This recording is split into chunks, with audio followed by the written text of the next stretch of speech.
오늘 말씀은 읽었듯이 로마서 13장을 가지고 그리스도인이자 국민으로 살아가기라는 제목으로 여러분과 말씀을 함께 나누기 원합니다. 우리가 방금 나라와 민족을 위한 기도의 시간을 가졌습니다. 한 개인으로서 이 나라에 사는 국민으로서 우리는 이 나라 속에 이 나라가 문제 없기를 바라고 있습니다. 어떻게 보면 당연한 마음이겠죠. 이 나라 속에 사는 우리가 나라의 어떤 위기나 상황 속에서 어려움을 겪지 않기를 바랄 것입니다. 국가의 어떤 상황으로 인해 나의 일상이, 나의 어떤 생활이 어렵지 않기를 바라는 것은 한 개인으로서 또 당연한 마음일 것 같습니다. 그러나 우리 신앙인들, 또 그리스도인으로서는 어떻게 이 국가와 나라를 바라봐야 될까요? 여러 가지 의견이 있습니다. 국가와 종교를 일치하자는 정교일치를 주장하는 사람도 있고, 아니면 분리돼야 된다는 정교 분리를 주장하는 사람도 있는 것을 우리가 보게 됩니다.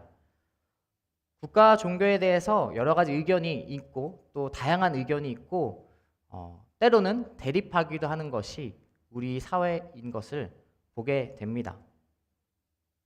여러 의견이 있지만 그리스도인이라면 공통적으로 한 가지 가져야 되는 마음이 있는 것을 보게 됩니다. 그것은 나라에 대해 관심을 가지고 나라의 방향에 대해 우리가 기도해야 되는 존재들이라는 것입니다. 왜냐하면 우리는 이웃사랑에 대한 타자의 사랑을 품고 나아갔던 예수님의 사랑을 가진 존재들이기 때문이죠. 나라는 이웃사랑의 확장된 공동체이기 때문에 우리는 나라에 대해 관심을 가지고 기도해야 될 소명이 있는 그리스도인 신앙인이라는 것을 우리가 기억해야 됩니다. 그래서 과거에도 믿음의 선배들이 이러한 역할들을 감당했던 것을 우리가 보게 됩니다. 일제의 치하 속에서 많은 그리스도인들이 독립운동을 펼쳤고, 또 공산주의 체제로 넘어갈 뻔한 상황에서도 많은 신앙인들이 그 위기 속에 국가를 위해 헌신했던 것을 우리가 볼 수 있습니다. 오늘 우리가 읽은 로마서 13장은 그리스도인으로서 국가와 어떠한 관계를 가지고 살아가야 되는지에 대해 기록해 주는 말씀입니다.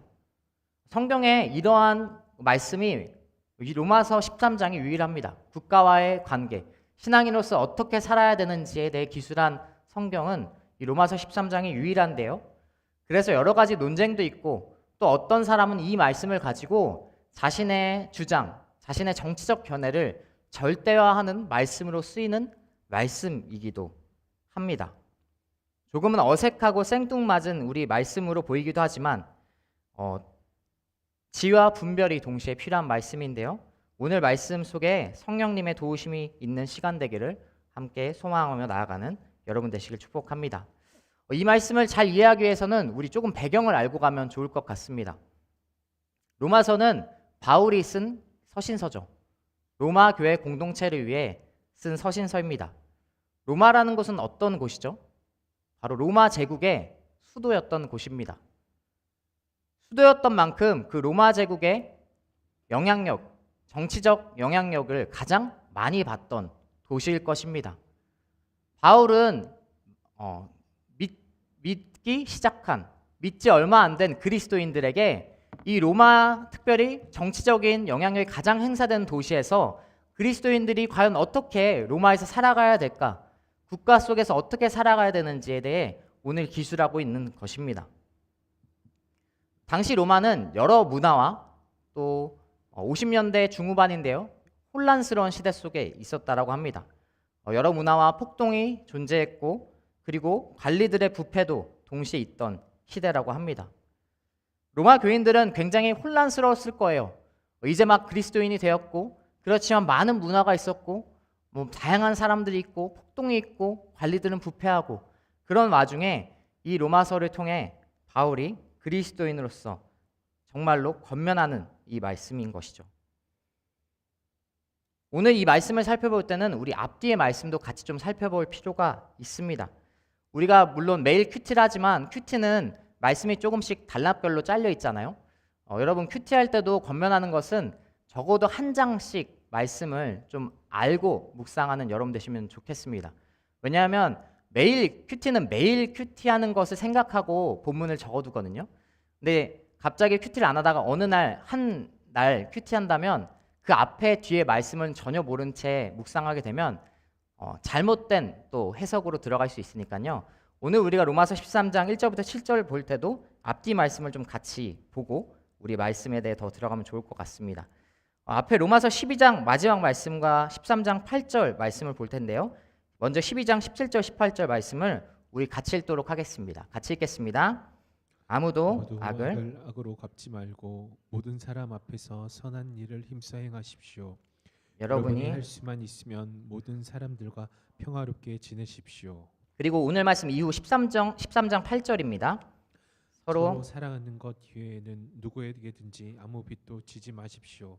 남을 사랑하는 사람은 율법을 다 이루었습니다. 아멘.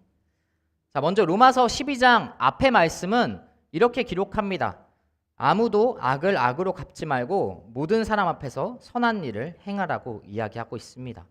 그리고 13장 7절, 오늘 우리가 볼 13장 7절 이후의 8절 말씀에서도 다시 사랑에 대한 말씀이 시작되는 것을 볼 수 있습니다. 남을 사랑하는 사람은 율법을 다 이루었다라는 말씀이죠.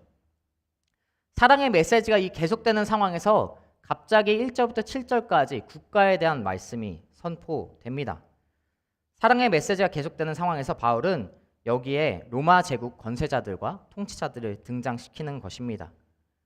바울은 이 말씀을 통해 그리스도인들이, 특별히 로마에 살고 있는 그리스도인들이 어떠한 자세를 갖기를 원했느냐, 이 사랑의 관점이 계속되는 상황에서 국가 역시, 나라 역시 사랑의 관점을 가지고 그들이 살아가기를 바랬던 것을 우리가 볼 수 있습니다. 왜냐하면 아까 얘기했듯이 국가는 이웃의 확장된 공동체이기 때문이에요. 예수님의 이웃사랑이 실현되는, 그리고 이웃사랑의 대상이 되는 공동체이자 나라가 바로 그 사랑의 대상이라는 것을 오늘 바울은 강조하고 있습니다. 바울이 친로마주의를 주장한 것이 아니라 그리스도인이라면 하나님 나라를 앞으로 이 땅에 소명에 다하고 하나님 나라를 가겠지만 지금 살고 있는 이 나라 역시 우리가 사명을 가지고 살아가야 될 관심의 대상이고 사랑의 대상이라는 것을 오늘 다시 한번 일깨워주고 있는 것입니다. 물론 이때 당시 로마에서 그리스도인들에 대한 로마의 박해가 시작되지 않은 시점이라서 바울이 이렇게 기록했을 수도 있습니다. 박해가 시작됐다면 또 다른 형식의 바울 사도가 기록했겠죠. 중요한 건 이웃사랑의 공동체 대상이 바로 나라라는 것입니다. 오늘 우리는 어떠한가요? 우리는 이 나라에 대해 관심을 저버리고 사랑을 저버리고 살아가고 있는 시대입니다. 현실이 좋지 않기 때문에, 물론 뉴스와 인터넷 기사를 보면은 이 나라가, 그리고 여러 나라가 정말로 문제가 많고 또 어려움이 처해 있고 소식만 접해도 한숨만 나오는 것이 현실인 것을 부정할 수는 없습니다. 그래서 관심을 끊고 사랑을 끊고 그리고 무작정 비난을 쏟아내는 것이 우리 나라를 살아가는 많은 청년들이 그렇게 사는 것을 우리가 볼 수 있습니다. 그러나 바울은 다시 한번 권면하는 것이죠. 국가는 사랑의 대상이라는 것을 이야기하고 있습니다. 이웃사랑의 확장된 대상이며 우리는 그 안에서 살아가는 구성원이고 공동체 사람이라는 것을 우리가 기억해야 됩니다. 내 나라만 우선시하는 민족주의, 이기주의, 그리고 친정부주의를 이야기하는 것이 아니라 나는 상관없는 나라가 아니라 자세가 아닌 관심의 대상, 사랑의 대상이 나라라는 것을 여러분 기억했으면 좋겠습니다. 우리 옆 사람에게 이렇게 한번 고백했으면 좋겠습니다. 나라를 사랑합시다 라고 고백하였습니다. 그러면 그리스도인과 국가의 관계는 역사 속에서 어떠한 관계를 맺고 살아왔을까요? 역사적으로 교회는 국가와 크게 세 가지 관계로 나타났었습니다. 첫 번째는 중세시대 관점입니다. 띄워주시면 좋겠어요. 네, 중세시대 교회를 통해 모든 것이 이루어져야 됐다고 생각했던 시기입니다. 좋은 점은 하나님의 통치가 모든 영역에서 이루어져야 된다는 것은 맞으나 잘못된 것은 교회만을 통해 그것이 이루어져야 됐다고 했던 잘못된 생각을 가졌던 중세 시대였던 것이죠. 모든 것들이 교회를 통해 교회에 어긋나면 모든 영역을 처벌하고 징벌했던 시대가 바로 중세 시대입니다.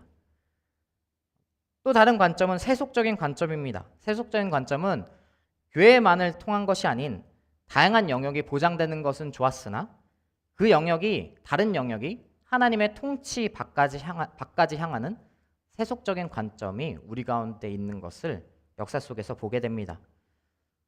잘못된 점은 자유는 보장되지만 각 영역의 자유가 보장되지만 하나님의 자리에 다른 것을 두고 또 다양한 이데올로기 가치관으로 하나님의 존재에 대해 부정하는 관점, 부정적인 흐름으로 진행되는 것을 우리가 오늘날에도 보게 됩니다.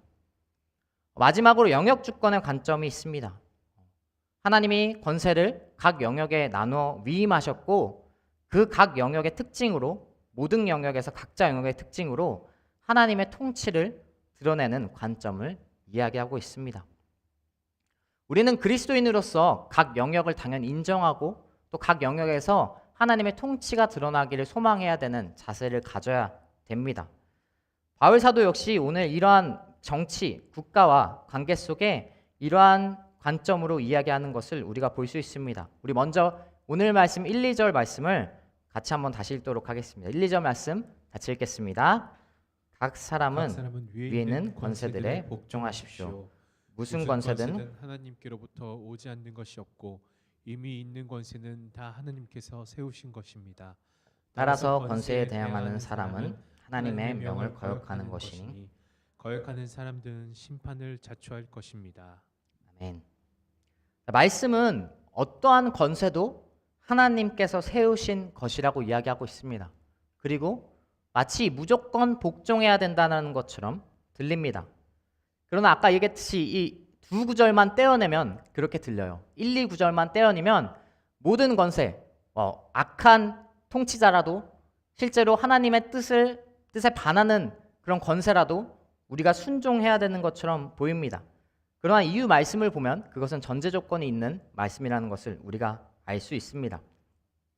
그리고 여기 1, 2절에 나오는 복종에 대한 이 원어적 헬라어 단어의 의미는 무조건적인 지배, 그것을 순종하는 것이 아니라 인정해 주라는 뜻에 더 가깝습니다. 모든 권세들을 인정해 주십시오라는 단어가 좀 더 원어적인 의미를 담고 있습니다.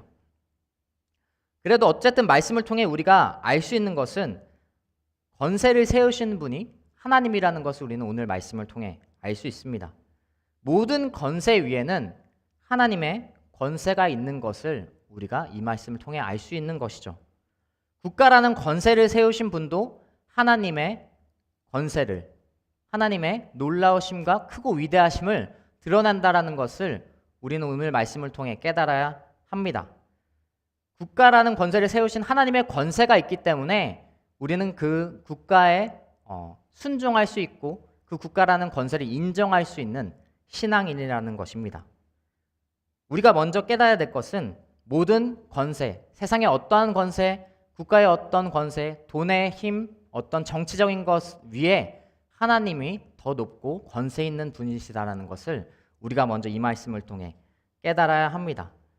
그리고 1, 2절을 통해 하나 더 깨달을 수 있는 것은 하나님은 질서를 중요하게 생각하시는 분이라는 것을 말씀을 통해 알 수 있습니다. 여러분, 하나님은 질서의 하나님이세요. 하나님의 일하심을 보면 항상 질서가 존재합니다.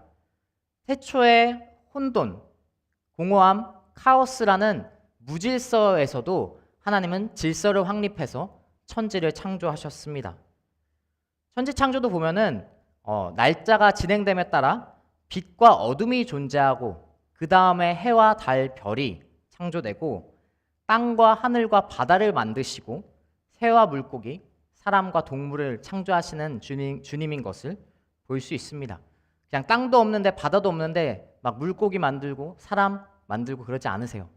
어느 정도 베이스가 있고 질서 속에 하나님이 그것을 창조하시는 것을 우리가 천지 창조의 기사를 통해 볼 수 있죠. 하나님은 그렇게 질서를 중요하게 여기고 또 권세와 그 위에 하나님이 있다라는 것을 오늘 말씀을 통해 명시하고 있어요.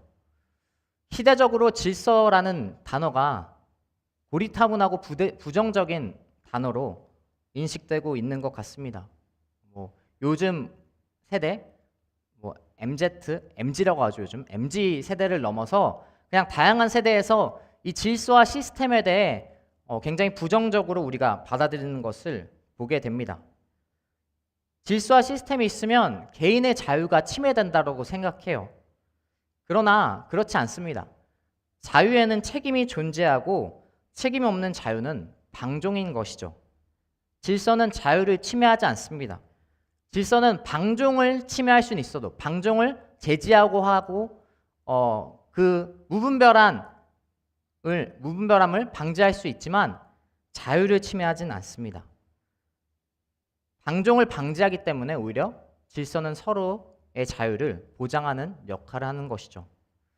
예배에서도 우리가 흔히 이런 말을 합니다. 예배에서도 자유함으로 예배를 드리자라고 이야기하면서 아무런 질서 없이 예배를 드리는 것이 옳은 것인 것처럼 이야기하는 때론 분들이 있습니다. 그러나 자유는 마음대로가 아닙니다. 우리는 당연 사람의 시선에서 자유함을 가지고 예배를 해야 되지만 예배에도 질서가 분명히 존재하는 것이죠. 제가 그 대학 청년부 지체로 있을 때 저 찬양팀을 섬겼거든요. 네, 그 찬양팀을 섬기면서 그 예배 드릴 때 어떤 일이 있었냐면요. 그 공동체는 찬양팀 싱어와 콰이어가 있었어요. 앞에서 싱어가 있었고 뒤에서 이제 따로 찬양을 하는 콰이어가 있었는데 그 설교 이후에 파송 찬양 때 이 셀러브레이션 때 이제 너무 기쁜 나머지 콰이어에서 찬양을 드리던 청년이 그 싱어의 마이크를 빼앗아서 찬양한 거예요. 듣기만 해도 당황스럽죠. 굉장히 쇼킹했던 사건 중에 하나였습니다. 물론 그 청년의 마음은 자신은 자유함, 너무 기뻐서 그랬다라고 이야기하지만 마이크를 뺏긴 청년은 전혀 자유하지 않았죠. 정말로 마음이 어려웠던 청년이었습니다. 예배에도 분명한 질서가 필요한 것을 우리는 알 수 있죠. 여러분, 하나님은 질서의 하나님이십니다. 모든 국가와 권세를 세우신 분 위에 또 하나님이 계시고 우리는 하나님을 인정하기 때문에 국가의 권위를, 국가의 권세를 인정하는 이 시대에 그리스도인으로서 또 국민으로서 살아가는 청년이 되시길 축복합니다. 먼저는 질서의 하나님, 그리고 모든 권세 위의 하나님을 기억하고 그 권세에 순종하는 이 시대의 청년 그리스도인이 되길 축복합니다. 우리 이어서 3절과 4절을 같이 읽도록 하겠습니다. 3절과 4절 같이 읽도록 하겠습니다. 통치자에 대해서는 선한 일 때문에 두려워할 것이 없고 악한 일 때문에 두려움의 대상이 됩니다. 권세자를 두려워하지 않기를 원합니까? 선을 행하십시오. 그러면 그에게 칭찬을 받을 것입니다. 그는 여러분에게 선을 이루기 위해 일하는 하나님의 일꾼입니다. 그러나 여러분이 악을 행한다면 두려워하십시오. 그는 공연히 칼을 가진 것이 아닙니다. 그는 하나님의 일꾼으로서 악을 행하는 사람에게 하나님의 진노를 집행하는 사람입니다. 아멘. 자, 그 권세를 받은 통치자는 어떤 역할을 수행해야 될까요? 3절과 4절에 잘 나오고 있습니다. 바로 악한 일을 억제하고 처단하며 선을 이루는 역할을 하는 것이 권세를 위임받은, 특별히 오늘 이 바울이 기록하는 로마 정부에 대해 이야기하는 그 역할을 이야기하고 있습니다. 그래서 그러한 역할을 하는 것을 하나님의 일꾼이라고 오늘 바울은 표현하고 있습니다. 이것은 통치자가 믿는 사람이냐 믿지 않는 사람이냐의 먼저 그 개념이 아니라 그가 권세를 가지고 과연 정의롭게 행동하는가를 먼저 이야기합니다. 설사 믿지 않는 통치자더라도 사회 영역에서 정의롭고 선한 통치자가 될 수도 있는 것이죠. 반대로 통치자가 믿는 사람이더라도 그가 만약에 그 권세로 악을 방종하고 악을 조장하고 하나님의 뜻에 반대하는 그런 역할을 한다면 그 사람은 믿는 사람이지만 하나님의 일꾼이 아닐 것입니다. 그런 통치자라면 이 앞서 나왔던 권세에 순종하라는, 권세를 인정하라는 1, 2절의 말씀을 우리는 다르게 받아들여야 되는 그리스도인입니다. 국가의 통치자는 어떻게 보면 위임을 받은 대리인입니다. 대리인은 주인의 명령을 따라가야 하죠. 만약 그 대리인이 주인과 반대되는 것을 행한다면, 그것을 집행한다면 그것은 주인에 의지하는 무관한 대리인의 자발적인 자신의 그냥 행동일 것입니다. 아까 얘기했던 영역주권의 관점을 가지고 우리가 본다면 국가의 역할은 각 영역의 자유가 다른 영역의 자유를 침범하지 않고 침범할 때 그리고 악을 행할 때 이를 제지하고 선한 일을 추진하는 것이 국가의 역할입니다. 만약 국가가 교회와 신앙의 영역에 그 교회와 신앙의 자유를 침범한다면 그것은 그릇되고 악한 일일 것입니다. 우리가 만약 하나님의 뜻을 가장 우선시하는 사람으로서 국가가 만약에 그러한 잘못된 길을 행한다면, 국가가 만약에 우리의 예배를 자유롭게 드리지 못하게 되는 현실을, 그러한 법을 추진한다면 우리는 그것에 순종하지 않아야 될 의무가 있는 존재들인 것이죠. 다니엘과 세 친구들이 구약에서 그것을 잘 이야기하고 있습니다. 다니엘은 하나님께 기도하는 것이 금지된 왕의 명령을 듣고서도, 그 조서에 왕의 도장이 찍힌 것을 알고서도 그가 평소에 했던 대로 하나님께 기도하는, 무릎을 꿇고 하나님께 기도하는 모습을 보여줬습니다. 왕의 명령에 불순종한 것이죠. 그리고 다니엘의 세 친구들 역시 느부갓네살이 금신상을 세우고 그것에 절하라는 명령에 불순종했던 것을 우리가 보게 됩니다. 풀무불에 던져질지라도, 그리 아니하실지라도 그들은 그 믿음의 결단을 계속해서 나아갔던 사람들인 것을 우리가 보게 됩니다. 우리는 국민이지만 먼저 하나님의 뜻과 명령을 따르는 사람들이어야 합니다. 물론 우리는 방법에 대해서는 지혜로워야 됩니다. 그것을 어떻게 풀어갈 것인지, 그냥 불순종하는 게 아니라 어떻게 지혜롭게 그것을 다니엘과 세 친구들처럼 행동할 것인지 생각하면서 행동해야 됩니다.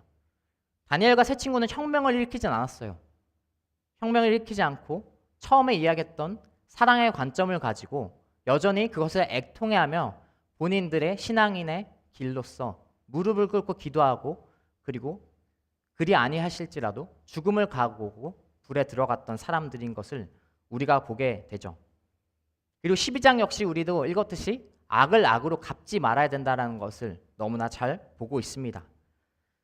불의와 압제와 폭력에, 그리고 설사 하나님의 영역에 반하는 정책이 있더라도 우리는 똑같이 그것에 폭력을 행사하고 불의를 행사하면 되지 않는 것이죠. 가장 마음이 어렵게 하는 것은, 우리가 그리스도인으로서 가장 마음이 어려운 것은 돌을 던지고 폭력을 행사하는 그리스도인을 봤을 때 우리의 마음에 가장 어려운 것을 보게 됩니다. 우리는 먼저 하나님의 뜻과 명령을 따르는 사람들이지만 그것을 어떻게 행동할지, 그것을 어떻게 표현할지에 대해서 지혜를 가지고 나아가는 여러분 되시길 축복합니다. 먼저 우리는 국가와 권세와 통치자들이 선한 일을 행하기를 기도해야 합니다. 그리고 그 국가는 불의와 악에 대해서 정의로운 집행을 해야 하는 국가가 되어야 합니다. 그러나 먼저 우선적으로 우리가 하나님 나라의 시민인 것을 여러분 기억하시길 축복합니다. 우리 옆 사람이 한 번 더 고백하겠습니다. 하나님 나라의 시민입니다 라고 고백할까요? 하나님 나라의 시민입니다. 아멘. 우리 계속해서 5절부터 7절까지 말씀 같이 읽도록 하겠습니다. 같이 읽겠습니다. 그러므로 복종해야 할 필요가 있으니 진노 때문만이 아니라 양심을 위해서도 복종해야 할 것입니다. 여러분이 조세를 바치는 것도 바로 이 때문입니다. 그들은 하나님의 일꾼들로서 바로 이 일에 항상 힘쓰고 있습니다. 여러분은 모든 사람에게 의무를 다하십시오. 조세를 바쳐야 할 사람에게 조세를 바치고, 관세를 바쳐야 할 사람에게 관세를 바치고, 두려워해야 할 사람을 두려워하고, 존경해야 할 사람을 존경하십시오. 아멘. 바울은 그러면서 선한 일을 행동하는 것에 대해 바울 사도는 양심을 강조하는 것을 보게 됩니다. 우리는 심판과 의무로 하는 것이 아니라 양심 속에 선한 일을 행동하는 그리스도인 또 국민이 되어야 합니다. 당시 로마는 혼란스러운 상황이었다라고 얘기했습니다. 로마는 세금 납부의 문제도 있던 것으로 보입니다.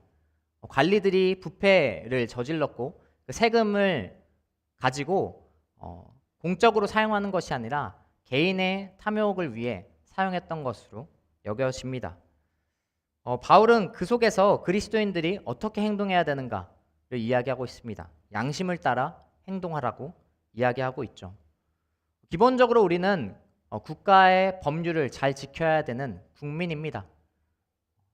이야기했듯이 나라를 세우신 분이, 국가를 세우신 분이 하나님이시기 때문이죠. 성경에서는 양심이 많이 강조되는 것을 볼 수 있습니다. 믿음 역시 당연 항상 강조되지만 양심 역시 강조되는 것을 우리가 말씀을 보게 되는데요. 디모데전서 1장 19절은 이렇게 기록합니다. 믿음과 선한 양심을 가져라. 어떤 사람들은 선한 양심을 버렸고 그 믿음에 관해서는 파선했다라고 이야기하고 있습니다. 국가가, 나라가 제정한 법률 역시 그리스도인은 의무적으로 또 처벌을 무서워해서가 아니라 각자 양심에 맞게 본이 되는 국민으로서 행동해야 되는 것을 바울은 이야기하고 있는 것이죠. 많은 사람들이 지키지 않는 법이라고 똑같이 지키지 않아야겠다라고 이야기하는 것이 아니라 먼저 그리스도인이라면 양심을 따라 그리고 믿는 사람으로 세상의 본이 되라는 말씀을 바울은 이야기하고 있습니다. 여러 가지가 있겠죠. 군 복무에 관한 것도 또 우리의 일상생활에서 맞이하는 신호위반 같은 사소한 법일지라도 그런 것을 우리는 그리스도인으로서 지키면서 살아가야 됩니다. 많은 사람들이 무단횡단한다고 신호위반한다고 너 안 지키니까 나도 안 지킬래가 아니라 그리스도인이라면 선한 양심을 따라 우리는 그것을 행동해야 되는 것이죠. 심지어 이런 경우도 있습니다. 그릇된 행동 또 불법을 행한 것을 합리화할 때도 있죠. 예를 들어 개인적인 고백이지만 새벽에 제가 새벽 예배 40일 새벽이면 끝나잖아요. 40일 새벽에 갈 때 많은 경우에 이런 시험이 듭니다. 늦은 거예요. 아무도 없고 새벽에 빨간불에 걸렸을 때 하나님 이렇게 기도하는 거죠. 하나님 예배를 가야 되니까 그냥 빨리 가면 안 될까요? 이렇게 제 마음속에 시험이 들 때가 굉장히 많이 있습니다. 그러나 그것은 합리화하는 것이죠. 하나님 예배를 가기 위해 내가 신호를 위반한다. 그것은 말이 되지 않는 것입니다. 오늘 바울은 그러한 양심에 대해서도 지적하는 것입니다. 사소한 것을 이야기했지만 굉장히 많은 사람들, 신앙인들이 더 큰 것을 이것을 합리화하는 것을 보게 돼요. 예를 들어 교회의 세습도 마찬가지죠. 하나님의 세우신 사람이라고 그것을 포장하고 하나님의 은혜가 더 충만해질 것이라고 이야기하면서 세상에서 하지 않는, 세상조차도 하지 않은 법들, 그러한 도덕을 어기면서 살아가는 이 시대의 그리스도인 교회, 이 시대 교회들이 있는 것을 보게 됩니다. 그러나 그것은 합리화입니다. 절대로 성경은 그 불법을 행하라고 이야기하지 않고 불법을 통해서 하나님의 뜻을 드러내라고 이야기하지 않는 것을 우리가 기억해야 됩니다. 구약의 대표적인 사건이 이것을 드러낸 고르반 사건이 나옵니다. 마가복음 7장에는 고르반 사건이 나오는데요. 고르반이 어떤 뜻이냐면요. 부모님한테 자식으로서 당연히 올려드려야 될 그런 봉양해야 될 의무적인 것들이 유대사회에 있었는데 그것을 고르반이라고 하면서 이것은 하나님께 내가 따로 드리겠다라고 하면서 부모에게 드리지 않았던 그런 문화가 있었던 것을 보게 됩니다. 그렇게 말하고 실제로는 하나님께 드리지 않고 부모에게도 봉양하지 않고 자신이 챙겼던 그런 유대의 좋지 않은 습관에 대해서도 예수님께서도 지적하는 것을 보게 됩니다. 우리는 불법을 행하면서 합리화하지 말아야 되고 당연 양심을 따라 이 나라의 국민으로서 지켜야 되는 것들이 많이 있는 것을 보게 됩니다. 그리스도인으로서 이 국가 국민으로서 살아갈 때 양심에 비추어 부끄럽지 않은 국민으로 살아가는 여러분이 되시길 축복합니다. 권세자들과 통치자들은 그러한 여러분의 불법을 모를 수 있지만 성령님이 우리 가운데 내주하고 계시고 하나님께서 우리가 어떠한 행동을 하는지 보고 계시는 것을 여러분이 기억해야 됩니다. 그래서 믿음의 본을 살아가는 그리스도인으로서 세상의 본이 되는 여러분 되시길 축복합니다. 여러분 말씀을 정리하겠습니다. 여러분 나라를 사랑하는 길공동체 청년 여러분 되시길 축복합니다. 나와 이웃의 공동체인 이 나라와 국가에 관심을 가지고 이 나라가 선한 길로 가기를 기도하는 그리스도인이 되어야 됩니다. 특별히 모든 권세자들을 세우신 분이 하나님이라는 것을, 하나님의 위대하심을 생각하고 질서의 하나님을 생각하며 한 나라의 국민으로 살아가십시오. 그리고 통치자들과 권세자들이 하나님의 위임을 받은 사람으로 악을 처단하고 정의롭고 선한 일을 추진하기를 기도해야 합니다. 또한 선한 양심으로 믿음의 본이 되는, 세상의 본이 되는 그리스도인으로, 이 나라의 국민으로 살아가길 축복합니다. 마지막으로 우리는 또 이 나라의 국민이지만 동시에 하나님 나라의 시민인 것을 기억하십시오. 만약 통치자들과 권세자들이 하나님과 반대되는 방향으로 간다면, 그리고 그것을 침범한다면 하나님의 뜻과 말씀에 우선순위를 두시고 목소리를 내며 지혜롭게 행동하는 그리스도인 되시길 축복합니다. 그렇게 오늘날 그리스도인으로서 또 이 나라의 국민으로서 살아가는 여러분 되시길 축복합니다. 우리 같이 찬양 한 곡 고백하고 기도할 텐데요. 찬양 잘 모를 수 있는 찬양일 것 같습니다. 그러나 가사가 너무나 좋은 고백을 담고 있기에 여러분과 함께 고백하기 원하는데요. 이 땅 회복하기라는 찬양을 같이 고백하겠습니다.